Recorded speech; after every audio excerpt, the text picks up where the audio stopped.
بچے میں حوصلہ کتنا ہے, صبر کتنا ہے, کتنی جلد بازی کو کنٹرول کر لیتے, جذباتی طور پہ کتنے میچور ہیں, رشتوں میں کتنے ہیلدی ہیں. میں آج سب کو ریکمینڈ کروں گا خدا کے لیے اپنے بچوں کے کہیں رشتے کرنے لگے ہیں, یہ ضرور دیکھیں کہ وہاں رشتے کامیاب اس خاندان میں کتنے ہیں, اس خاندان میں رشتوں کی حیاداریاں کتنی ہیں, اس خاندان میں قدر دینا کتنا ہے, بڑوں کو چھوٹوں کو اپنے پہلے سے موجود رشتوں کو وہ کیسے قدر دیتے ہیں.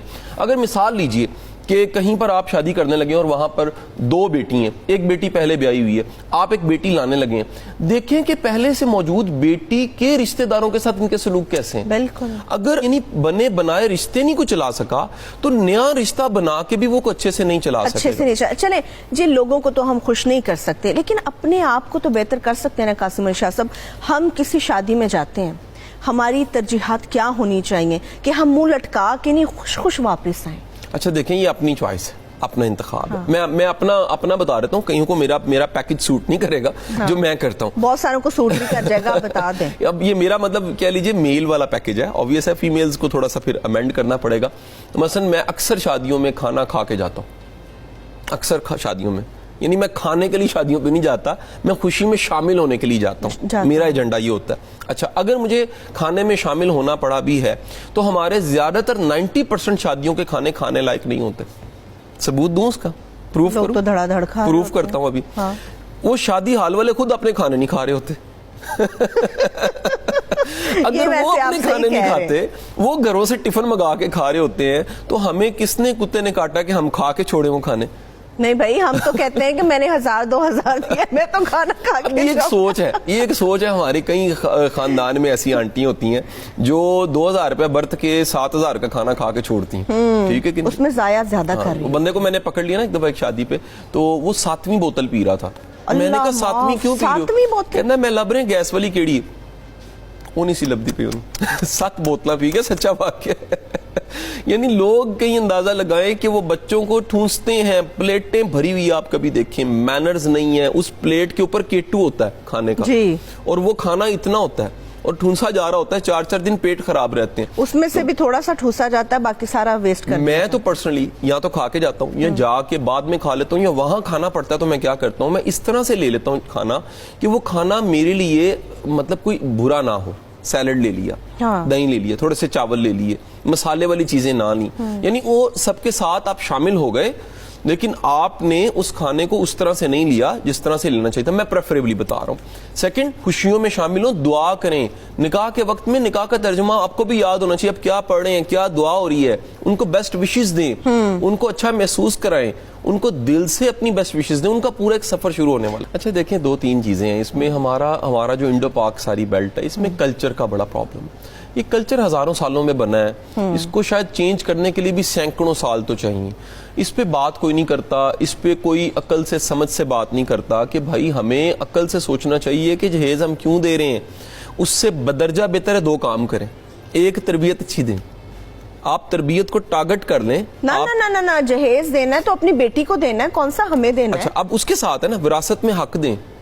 آپ جہیز دے رہے ہیں جو کہ دینی بات ہے نہیں, وراثت میں حق دینی چیز ہے. وراثت میں حق دیتے ہوئے ہم اٹکتے ہیں, وہاں پر اٹکتے ہیں, اور اس کا نقصان ہی ہوتا ہے کہ وہ محترمہ, وہ ہماری بہن, وہ ہماری بیٹی امپاورڈ نہیں ہوتی. وہ ساری زندگی پستی رہتی ہے, وہ ساری زندگی بلیک میل ہوتی ہے. یہی اس کو وراثت میں حصہ دیا ہو تو وہ مضبوط ہو, اسے پتا ہو کہ میں کوئی مطلب کمزور نہیں ہوں, یا خدا نہ کرے اگر مجھے کوئی تھریٹ کرتا ہے کہ میں تمہیں چھوڑ دوں گا, تو اس کو پتا ہو میرا وراثت میں کوئی نہ کوئی حصہ ہے جو مجھے ملنا ہے. ایون کئی ہمارے بڑے وہ اپنے بیٹوں کی تربیت ایسی نہیں کرتے کہ اپنی بہنوں کو وہ حصہ دیں. یہ بھی بڑا ظلم ہے. جہاں پر بزرگ ہٹتے ہیں اور بھائی سارے کے سارے قبضہ کر کے پراپرٹیز پہ چیزوں پہ بیٹھ جاتے ہیں, بہنیں بیچاری مسکین ہوتی ہیں. میں کئی ایسے گھروں میں گیا ہوں جہاں پر 2-2 کروڑ روپے کی 2 گاڑیاں بھائیوں کی لگی ہوئی ہیں, اور بہن کی جو سی ہے وہ پرانی FX لگی ہوئی ہے, اس کو حصہ ہی نہیں دیا, حصہ ہی نہیں دیتے. یہ بات علاج نہیں کرواتے, حصہ نہیں دیتے. قاسم علی شاہ صاحب, ایک اور بھی مسئلہ ہے. ہم شادی کے لیے تیار ہو جاتے ہیں, ہمیں پتہ چلتا بھی اب شادی ہو رہی ہے, واہ واہ واہ واہ, ہمیں یہ نہیں پتا ہوتا ہمیں لڑکی کیسی چاہیے, یا لڑکی کو نہیں پتا مجھے لڑکا کیسا چاہیے. ہمیں پتہ ہی نہیں ہے پارٹنر ہمیں چاہیے کیسا, بس شادی کے اوپر ہی ہمارے ڈھول ڈمکا شروع ہو جاتا ہے. اصل میں ہمیں اپنی ویلیوز ڈیفائن کر دینی چاہیے. جیسے ایک بندہ گھر سے نکلتا ہے, بازار جاتا ہے نا, تو بندے کو پتا ہوتا ہے میں نے لینا کیا ہے. یہ نہیں ہوتا کہ آپ کسی غلط دکان پہ چلے جائیں, یا اگر دکان پہ جائیں تو وہ لے لیں جو آپ کو وقتی امپریس کر رہا ہے. ہمیں طے کر لینا چاہیے کہ ہماری یہ اصول ضابطے ہیں. ہم پیسے سے امپریس نہیں ہوں گے. زیادہ تر ہوتے ہیں لوگ, ٹھیک ہے جی, ہم سٹیٹس سے امپریس نہیں ہوں گے. زیادہ تر ہوتے ہیں. بڑی دنیا ڈھونڈ رہی ہے کہ جی پہلے کوئی نوکری کر رہی ہو. بڑے نکھٹو اس معاشرے میں بڑھ گئے ہیں. مردوں کی نکھٹو ہونے کی ریشو اتنی بڑی ہے میں بتا نہیں سکتا. ہر خاندان میں 4-5 نکھٹو ضرور ہوں گے. اچھا, وہ نکھٹو کی سب سے بڑی نشانی کیا ہے؟ اس کو آپ 25,000 کی نوکری دلائیں نا, وہ کہتا نہیں میں تو 75,000 دی کرنی ہے. وہ 25 سے شروع کرنے کو تیار نہیں ہوگا. وہ کہے گا جی پلیٹ میں چیزیں مل جائیں, لڑکی نوکری والی, اور وہ چاہ رہا ہے کہ جی مطلب نا مجھے کوئی توپوں کی سلامی کے ساتھ نوکری ملے. نوکری نہ ہو صرف, جب میں جاؤں تو توپوں کی سلامی کے ساتھ مجھے ویلکم کیا جائے. تو یہ نکھٹو بہت زیادہ بڑے. یہ نکھٹو ڈھونڈتے ہیں کوئی ایسی لڑکی جو پہلے سے جاب کر رہی ہو, کماتی ہو, ٹھیک ہے کہ نہیں. وہ سارا برڈن جو مرد کا برڈن ہے وہ عورت پہ پڑ جاتا ہے. وہ بیچاری مسکین جو ہے وہ نوکری بھی کرتی ہے, گھر بھی چلاتی ہے, کچن بھی سنبھالتی ہے, اور اس کے خرچے بھی پورے کرتی ہے, اور میڈیکل کے سارے وہ اپنے کما کے خود پہ اور اس پہ بل لگا رہی ہوتی ہے. تو نتیجہ کیا ہے؟ وہ گھر کا سارا سٹرکچر ختم ہو جاتا ہے, ہیپینس ختم ہو جاتی ہے, خوشی ختم ہو جاتی ہے. تم اگر عورت سے مرد والا کام لے رہے ہو تو امید کرو گے اس کی کوئی مینٹل ہیلتھ اچھی رہے گی, اس کی کوئی فزیکل ہیلتھ اچھی رہے گی. تو میرا ماننا یہ ہے کہ کہیں نہ کہیں ہمیں دیکھنا چاہیے ہمیں چاہیے کیا. جب ہم اس ٹرینڈ کو فالو کرتے ہیں کہ جی دیکھیں جناب یہ ہم نے برادری کی بیس پہ کر دیا رشتہ, زیادہ تر تو ایسے ہی ہوتا ہے, یا سٹیٹس کی بیس پہ کر دیا, یا ہم نے دیکھا کہ پیسہ کتنا تھا, یا ہمیں کیا مل رہا تھا, تو ہم نے یہ دیکھا ہی نہیں کہ ہم جو لے رہے ہیں وہ جس سٹیٹس کے ریپر میں یا پیسے کے ریپر میں یا پوزیشن کے ریپر میں پیک ہو کے چیز آ رہی ہے وہ چیز کیا ہے.